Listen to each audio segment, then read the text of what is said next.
Magandang gabi po, mga kabikay. Welcome po sa ating Barangay Kapre. Ako po muli, si Boy Kapre. At isa na naman pong kwento na mula sa tunay na pangyayari ang ating ibabahagi. Pakinggan natin. Ako si Janela. Nais ko sanang ibahagi ang karanasan ko at ng pamilya namin sa probinsya. Nakatira ako sa Maynila. Sanay sa ingay, traffic, at maduming hangin. Ngunit nagbago ang lahat nang maisipan ni nanay na lumipat kami sa probinsya para sa tahimik at matiwasay na pamumuhay.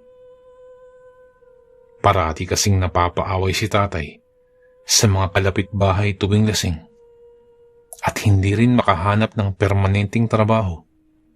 Kaya minabuti ni nanay na sa probinsya na lamang kami tumira para kahit papano ay sa pagtatanim ay may makakain kami, hindi tulad sa syudad na pahirapan. Linggo, ika-4 ng Marso. Bumili ng tiket ng bus si nanay para sa aming tatlo. At talaga namang aayaw pa sana si tatay, pero wala na siyang magagawa dahil wala na rin kaming kakainin kung dito pa rin sa Maynila maninirahan. Sa araw na rin yun ay nakatakda na kaming bumiyahe sa hapon. Kaya inayos na namin ang mga gamit na dadalhin at ipinagbili na rin namin sa pinsan ni nanay ang bahay na inuupahan namin. Sila na ang papalit dun. Agad naman akong pumunta sa mga kaibigan ko para magpaalam. Naiiyak pa dahil hindi na kami magkakasama pa sa mga lakad at mga gala. At matagal-tagal din ang bago ulit kami magkita. Tinawag na ako ni nanay upang makaalis na at niyakap ko na nga ang mga kaibigan ko. Nang makarating na kami sa terminal, ay sakto namang tinatawag ng pala ang mga pasahero dahil paalis na ito. Dali-dali naman kaming tatlo nila tatay. Nagtakbuhan kami dahil baka maiwanan kami. Agad naman akong humanap ng pwesto malapit sa bintana para matanaw ko ang dinaraanan. Unang beses pa lamang kasi ako tutungo sa lugar na yun. Nilipat kami sa probinsya dahil may nag-alok kay nanay na maglaba sa isang malaking bahay at malaki ang sweldo. Noong una ay hindi kami naniniwala sapagkat probinsya nga yun, ngunit sayang naman ang pagkakataon. Libre na rin pati ang tirahan, hindi tulad dito sa Manila na kailangan ay may pera ka para mabili mo ang mga pangangailangan. At dahil doon ay nagdesisyon na si nanay. Nakuhain na ang inaalok na trabaho. Nasa biyahe na kami sa mga oras na yun. At naisipan ni tatay na bumili muna ng makakain sa susunod na pagtigil ng bus. Nag-sound trip na lamang ako habang si tatay ay abala rin sa kanyang keypad sa cellphone. Hindi pa kami nakakalayo at bigla nang huminto ang bus. At bumaba naman si tatay para nga bumili ng makakain. Si nanay at ako ay nagpaiwan dahil walang magbabantay ng aming gamit. Ilang minuto lamang ay nakabalik na si tatay at umandar na ulit ang sasakyan. Ilang kilometro na ang nadaanan namin nang nooy tumigil ulit ang bus. Ngunit sa pagkakataong ito ay nasiraan na ng makina. Kaya pinababa kaming lahat para maayos ito. Habang nag-aantay kami, ay inilibot ko naman ang aking tingin sa lugar kung saan kami tumigil.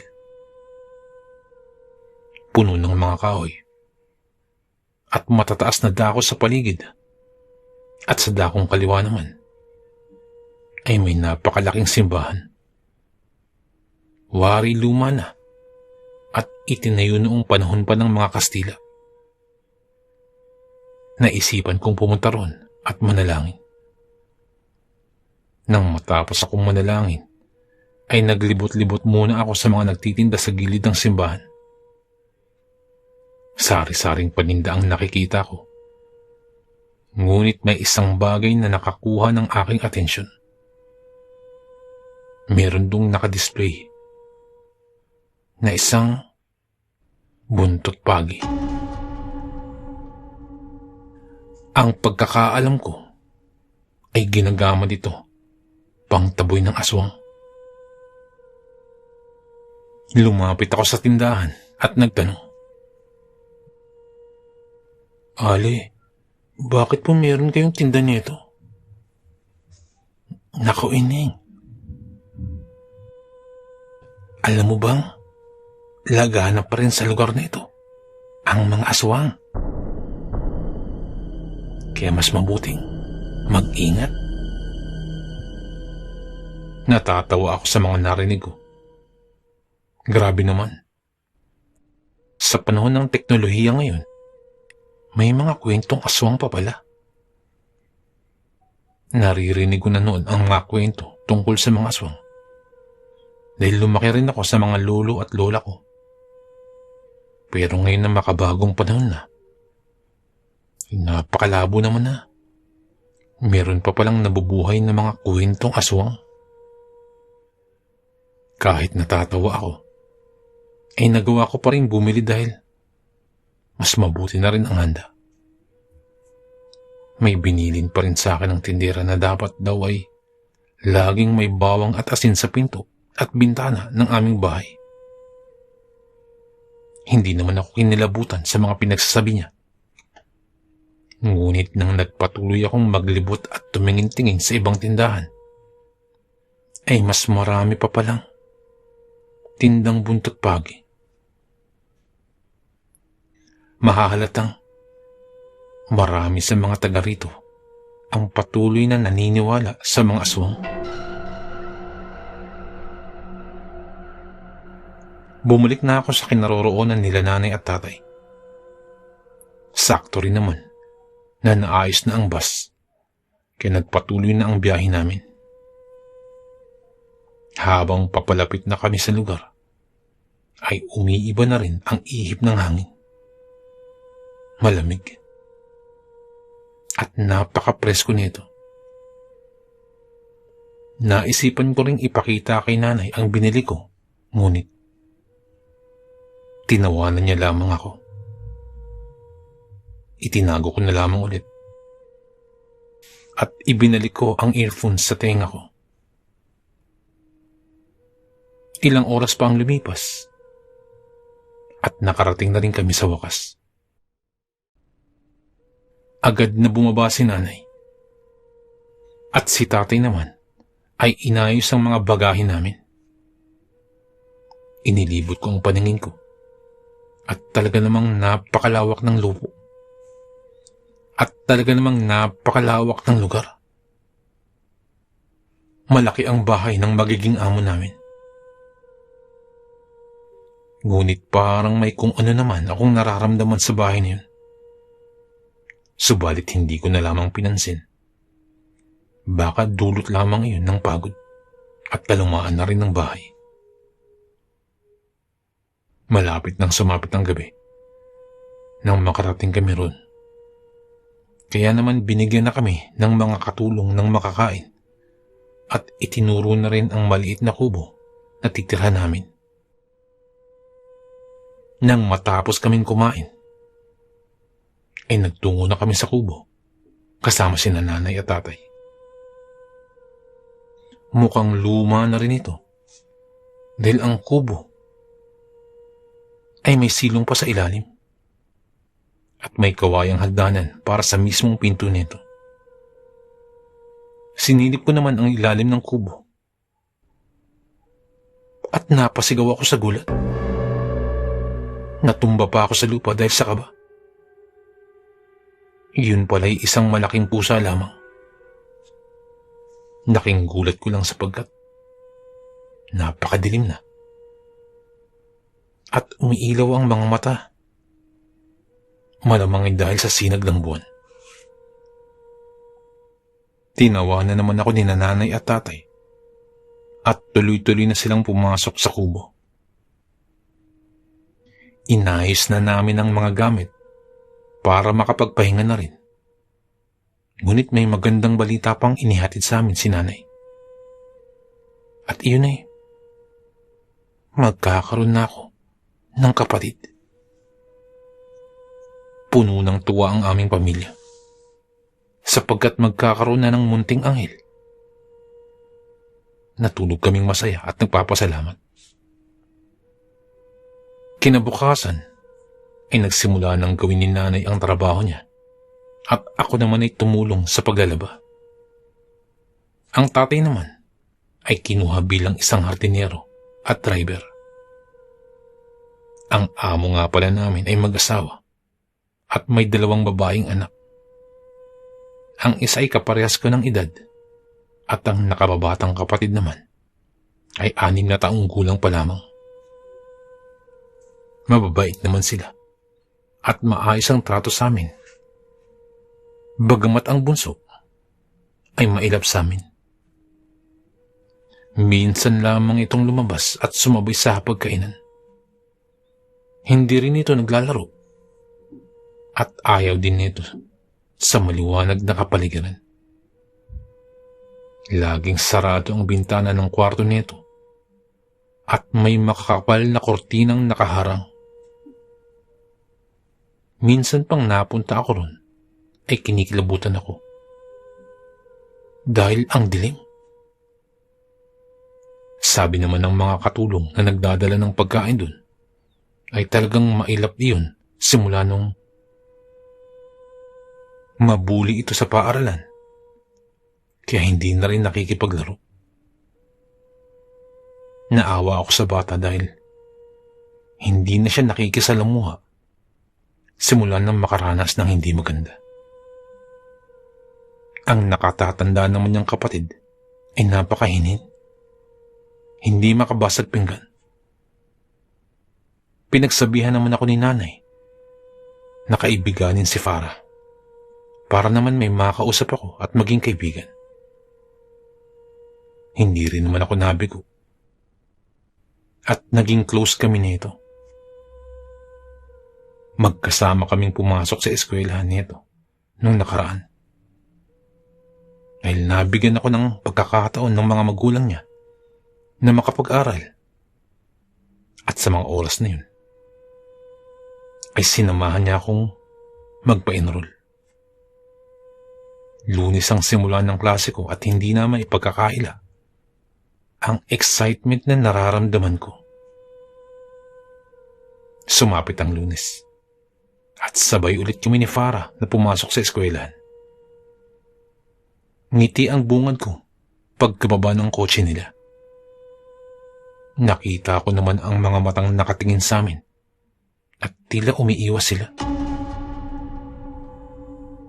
Tinapik naman ako ni Farah at sinabing, hayaan lang ito dahil bago ako, kaya pinagtitingnan. Medyo malawak naman ang paaralan ngunit hindi kagaya sa Maynila. Puno ng malalaking kahoy ang paligid at may mga sira na ring classroom. Ito ang pinakamalapit na paaralan sa bahay nila Farah, kaya dito siya pumasok para mabilis lang makauwi. Kahit may kaya naman sila sa mas magandang eskwelahan. Magkaiba nga pala kami ng classroom ni Farah, kaya medyo nangangapa ako sa mga kaklase ko. Mabuti na lamang at mabait ang naging katabi ko. Kaibigan mo ba si Farah? Nakita kasi kitang kasama niya kanina. Tanong ni Ney. Oo. Bakit? Wala naman. Huwag kang masyado magtiwala sa kanya. Pati sa pamilya niya. Biglang sagot ni Ney. Magtatanong pa sana ako kaso dumating na ang teacher namin. Nagsimula na ang klase at napakarami agad ng ipinapagawa.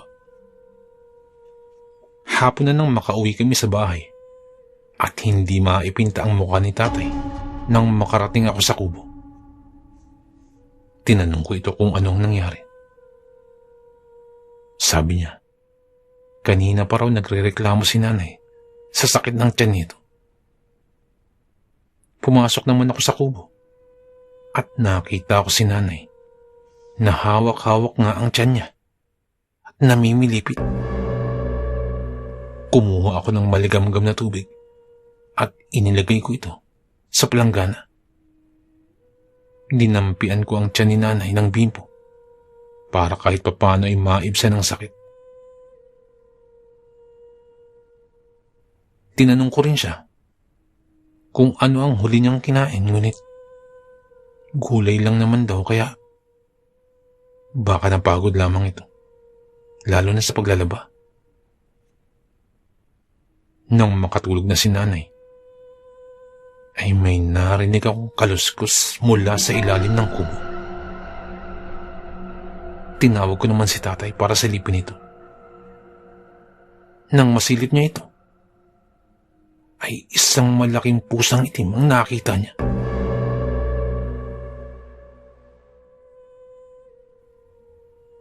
Kinarga yun ni tatay at dinala pa sa loob.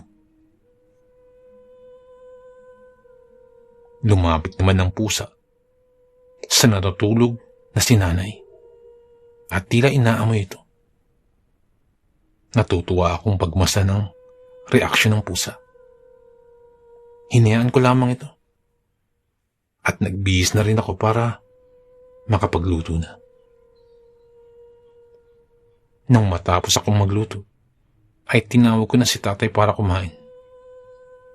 Si nanay naman ay mahimbing pa rin natutulog, kaya hinayaan ko na muna ito. Habang kumakain kami ni tatay, ay may napansin akong kumikislap sa ilalim ng lapag.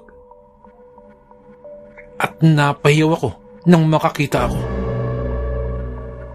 Mga mata na sumisilip mula sa ilalim. Itinuro ko naman kay tatay, ngunit pinagtawanan niya lamang ako. Dali-dali naman akong kumuha ng flashlight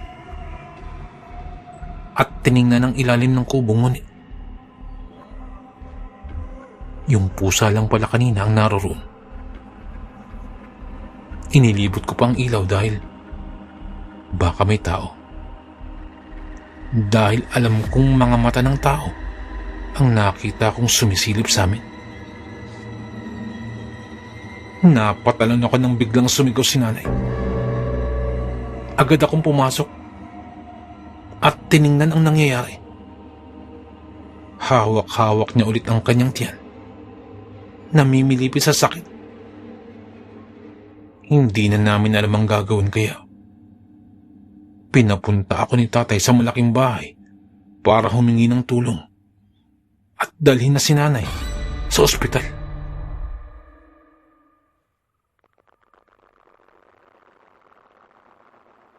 Pinagbuksan naman agad ako ng pintuan at pinadala ron si nanay. Agad na pinahiga si nanay sa kama.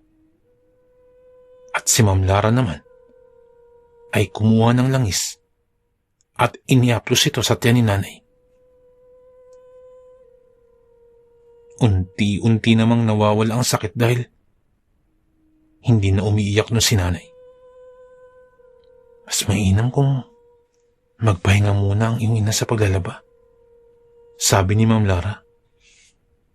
Tumango lamang ako at hinaplos ko ang tiyan ni nanay. Bumalik na kami sa kubo nang maayos na ulit ang pakiramdam ni nanay. Simula ng gabing yun, ay lagi nang nakakaramdam si nanay ng kirot sa kanyang tiyan. Hindi naman kami makapunta ng ospital dahil malayo ito. At tanging langis lang mula kay Ma'am Lara ang inihahaplos namin kay nanay para mawala ang sakit. Biyernes nun, pumasok ako ng paaralan para magpaalam muna na liliban ako ng ilang araw upang alagaan si nanay, sapagkat si tatay muna ang pumalit sa paglalabada.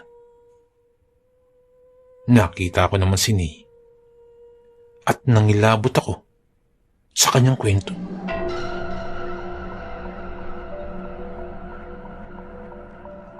Agad akong tumakbo pabalik sa kubo para hanapin ang binili kong buntot pagi. Naglagay na rin ako ng asin sa ilalim ng lapag at ilalim ng kubo. Nilagyan ko rin ng mga bawang sa bawat bintana. Nang makita ko ang langis na ibinigay ni Ma'am Lara, pinasag ko ito at may nakita akong kuko doon. Dali-dali akong tumungo sa malaking bahay upang hanapin si tatay. Hindi ko pwedeng iwanan si nanay, ngunit nasa pudar nila si tatay. Dahan-dahan akong naglakad sa kusina. Wala akong ingay na ginawa, hanggang sa may narinig akong humahalakak. Kinapa ko ang kutsilyo sa ibabaw ng lababo. Mabuti at papadilim na sa mga oras na yun. Alam kong magiging okay lamang si nanay, ngunit si tatay ay hindi ko pa nakikita. Naramdaman ko naman na wala na ito, kaya lumabas na ako sa pinagtataguan ko. Nilibot ko ang bahay, ngunit hindi ko pa rin makita si tatay. Natatakot na ako. Sana pala ipinakinggan ko ang mga pakiramdam ko. Ang kwento kasi sa akin ni nagtrabaho na ang tita niya sa bahay na ito. At noong una ay masagana at mababait talaga ito. Ngunit habang tumatagal, ay umuwi ang tita niya na may mga kalmot at hiwa. Noon pa pala, pinaghihinalaan na ng mga aswang ang pamilya na yun. Ngunit walang makapagpatunay dahil mapera ang mga ito. Ang mga kasambahay ay nababayaran para hindi magsalita. Bumalik ako sa kubo para tingnan si nanay. Ngunit napaiyak ako sa nakita ko. Napakaraming dugo ang dumadaloy sa hita ni nanay. Ang kapatid ko. Walang malay si nanay sa mga oras na yun. Ngunit patuloy pa rin ang pagdurugo niya. Nakarinig ako ng kaluskos sa bubong at nakakita ako ng maliit na butas. Napasigaw ako nang makakita ulit ng mga matang sumisilip sa amin. Iwinasiwas ko na ang buntot pagi at biglang may umungol mula sa itaas. Nagsaboy na rin ako ng asin. Mas lalong lumakas ang ungol nito. Kaagad kong kinuha ang flashlight mula sa mesa at lakas loob na lumabas upang tingnan ito. At ang pusang itim ulit ang nakita ko. Binato ko ito ng kutsilyo at nadepisa naman ito sa may bandang pisngi. Tumakbo ito ng napakabilis ng matamaan. Bigla naman akong napalingon ng may humawak sa akin. At muntik ko na itong mahampas ng buntot pagi. Mabuti na lamang ay nagsalita agad si tatay. Napahinga naman ako ng maluwag nang makita na wala itong galos o sugat man lamang. Nagkwento ako kay tatay ng lahat ng nalalaman ko. At naisipan naman namin na bukas na bukas rin ay umalis na sa lugar na ito. Aantayin lang muna namin ang liwanag ng araw para makaalis. Hindi naniniwala si tatay sa mga kwento ko. Naaswang ang pamilya nila Farah.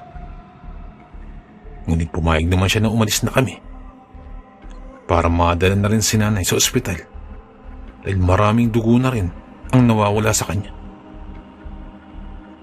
Hindi naman ako makahingi ng tulong dahil natatakot akong pumunta sa malaking bahay. Malapit na rin naman mag-umaga.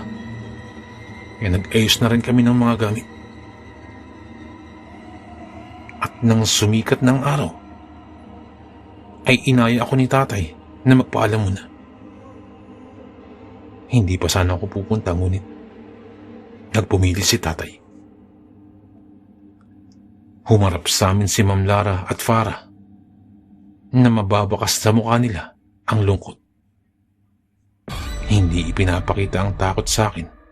Datapot ay wala akong emosyon. Ayaw kong ipakita na alam ko na ang sekreto nila dahil sa mga sinabi ng aking kaklase.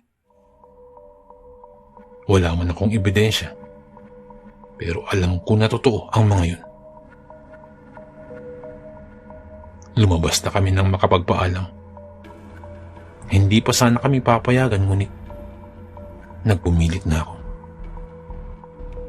Habang papalabas na kami, ay napalingon ako sa kwarto ng bunsong kapatid ni Farah. At nangilabot ako nang makita ko sumilip itong nakangisi at namilog ang kanyang mga mata. At nakita ko na may hiwa ito sa pisngi. Ang sugat nito ay parang kagaya sa sugat na natamo ng itim na pusa. Hinila ko na ang kamay ni tatay at dali-daling pinuntahan si nanay. Nakaalis kami bago magtanghalian at nadala rin namin si nanay sa ospital. Ngunit hindi na malakas ang kapit ng bata sa sinapupunan niya. Ligtas si nanay. Ngunit wala na ang kapatid kong sanggol.